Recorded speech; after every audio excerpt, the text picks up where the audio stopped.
Welcome to Conversations. I'm Suresh Kochatal. Before I start, I would request you to subscribe, like, and of course, share this channel with your friends and family.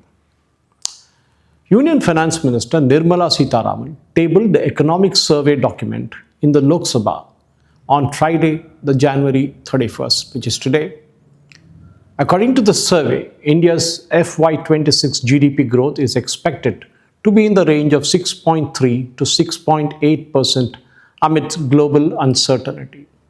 Still a good number, not great as it was last year, but considering what's happening around the world, this number of 6.3 to 6.8 looks pretty good as compared to the rest of the countries which are now still in a slump. The survey expects inflation to remain under control while consumption could remain stable. It also expects rural demand to gain traction going forward. Now, there are some things which will be sorted out in the budget that will follow this, because one thing we know that food inflation is still high, especially on the vegetable side, but the government kind of seasonally takes care of these things, including the onion exports and other things. The question of consumption also is expected to be stable. Government is saying in this report that it could remain stable. But the question is, there needs to be money in the hands of people to spend.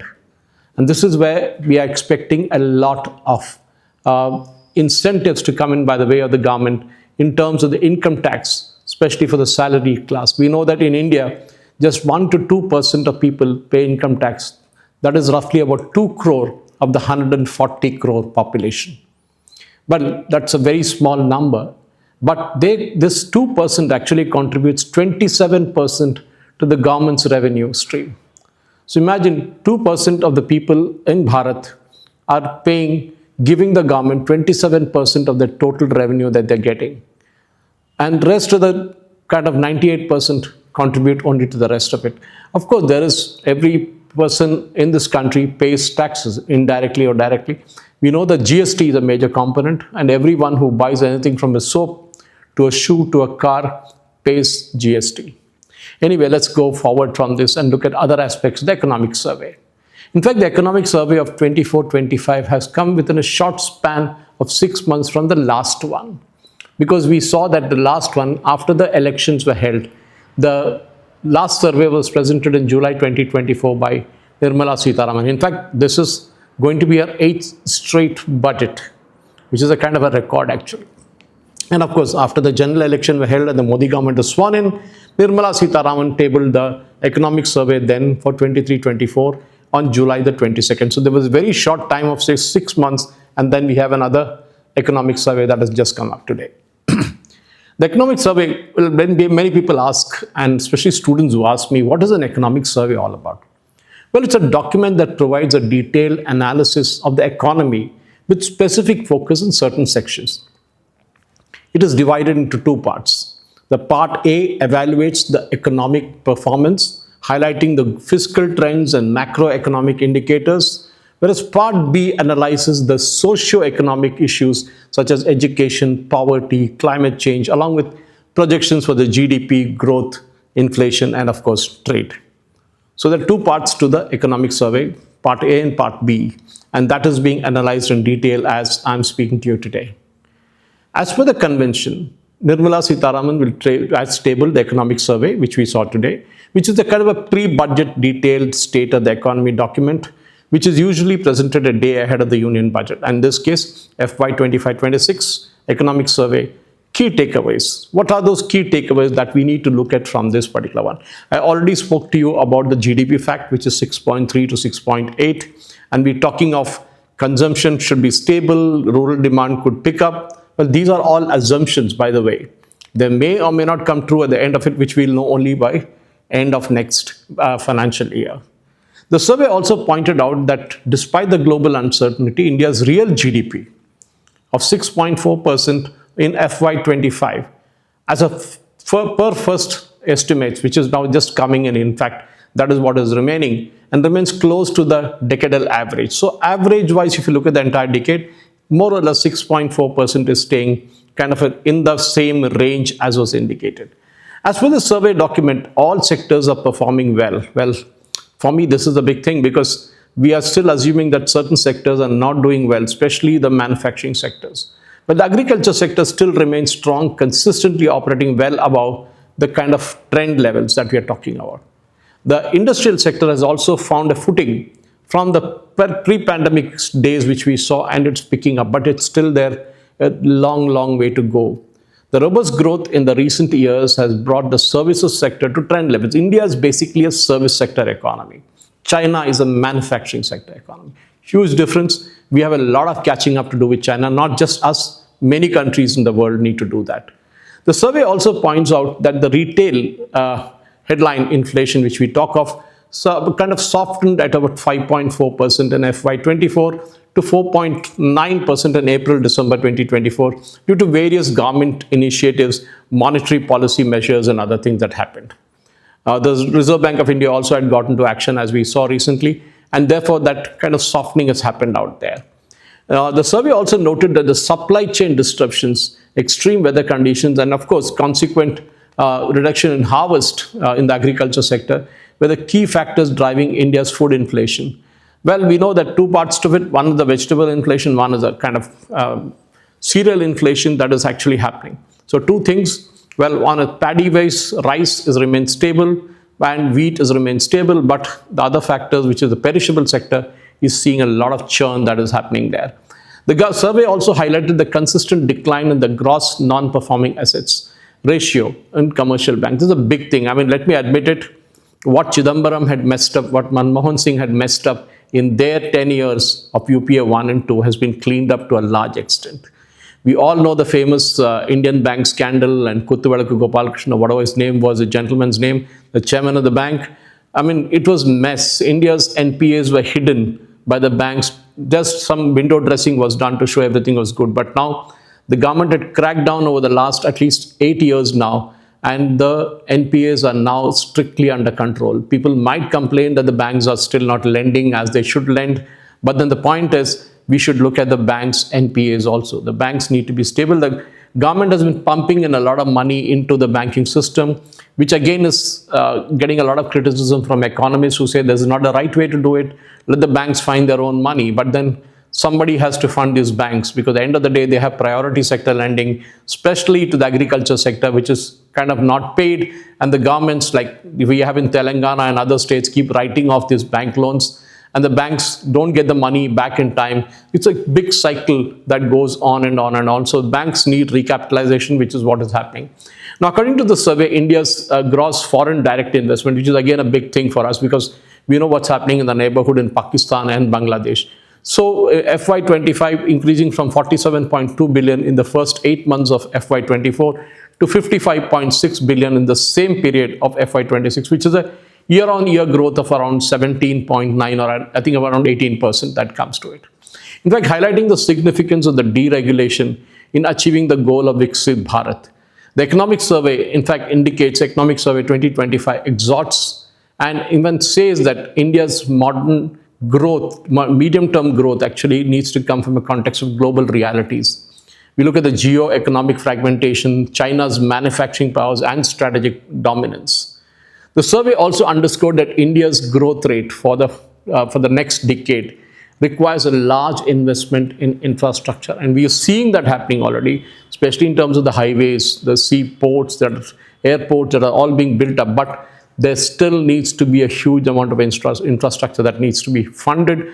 We saw what happened in China, even though the Chinese game may have gone wrong in the real estate sector, but still China actually benefited from a huge infrastructure boom because all the sectors actually pick up with that. We have to raise our game for a new playing field, which is what kind of everybody, the chief economic advisor has been saying. The new playing field, the field has changed. And that is what need to do. And the game is going to rely on the domestic drivers of growth. In fact, we have an aspirational goal. We all know that legitimate social and economic aspiration to become a developed country by 2047. And according to the economic survey, the government highlighted the deregulation, which is the key goal to Viksit Bharat. Now, we need to get into the fine print to say how the government is going to do this, what is the kind of deregulation, because still there is a feeling in India that doing business in India is not easy, despite all the things that the Modi government has done over the last almost 11 years now. there is still a lot more that needs to be done, because we are seeing the bureaucracy is still a major hurdles. Even though the union government might still have rolled out the red carpet, many states are still kind of having policies which are lopsided, where there are huge energy requirements, and states are also not doing their bit. And unless the states pick up the game, we saw a lot of states going to chief ministers going to Davos and making promises, getting investment, but the problem is walking the talk. We need to have that. In fact, China's manufacturing progress, as we saw, and the strategic dominance that we see today, that all happened because of the government support. But then somewhere along the way, the Chinese, the investors, the Chinese entrepreneurs all picked up and they ran the race, and they're way ahead of the rest of the world. The way forward for India to reinvigorate the internal engines and domestic growth and focus on economic freedom, the deregulation has to come. It has to happen right from the bottom to the top. And that is the main thing. The focus of reforms, in fact, and the economic policy that we're going to see in this next financial year must be on a systemic deregulation as a key agenda. In fact, for the ease of doing business 2.0 version. According to the economic survey, India's gross foreign direct investment, which I told you, has already gone up. We are doing very well there, year on year of 18%. All these are good numbers. But overall, when we look at the overall figures, we're looking at different things. For example, the merchandise stuff that we're talking about, overall exports have grown steadily in the first 9 months of FY25. We are seeing a growth around 6% year on year growth. India's external debt has remained stable, which is a good thing because we don't need to borrow when we have so much of foreign exchange lying with us. In fact, when you look at the external debt to GDP ratio, we are standing at around 19.4%, I think. And that is at the end of September 2024. So we need to see the latest updated figures as of December. That needs to come in maybe tomorrow or day after it will come in. The survey also highlighted a consistent decline in the GPAs, which we talked about. Banks need to lend a lot more because we know that it has consistently declined. In FY 2018 from 2.62% in 2024, it has declined to that much, which is a good thing. The peak was in FY 18, but now it's at 2.6%. And that is a good number actually to have. Banks need to clean up the balance sheets, no more hiding the numbers. If there is an NPA, it's an NPA, that's it. Either you create a provision, write it off, or waive it off, or do whatever you want. In fact, if you look at the survey, it underscored the credit to GDP ratio is also narrowed down to around minus 0.3% from Q1 FY25 from minus 10.3% in Q1 FY23, indicating that the recent growth that has actually happened cannot be, credit is sustainable. So the credit growth that is happening recently is sustainable, but the banks need to be really careful when they are actually lending.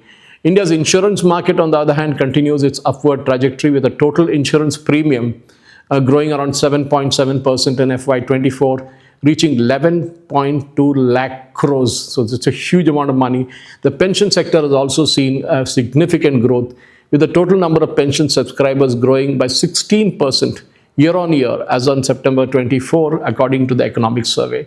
The survey also pointed out the retail headline inflation, which we spoke about. It is softening up there, but then there are many disruptions happening. And we have seen that in terms of either the weather or kind of foreign policies. We saw what happened in Ukraine, which affected the grains that we were procuring. We saw what happened with Russia in terms of our oil that is we were buying. So it is not just what happens within the country. It is also what happens from the rest of the world. We are not an island. We need to work with the rest of the world. There are certain things we need to buy, especially crude.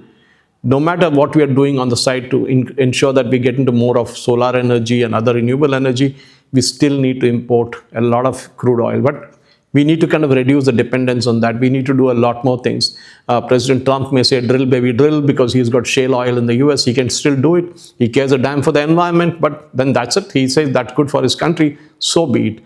In fact, despite all the challenges, there are positive signs for inflation management in India. In fact, the Reserve Bank of India and the International Monetary Fund project that India's consumer price inflation will gradually align with the target of around something like 4% in FY26.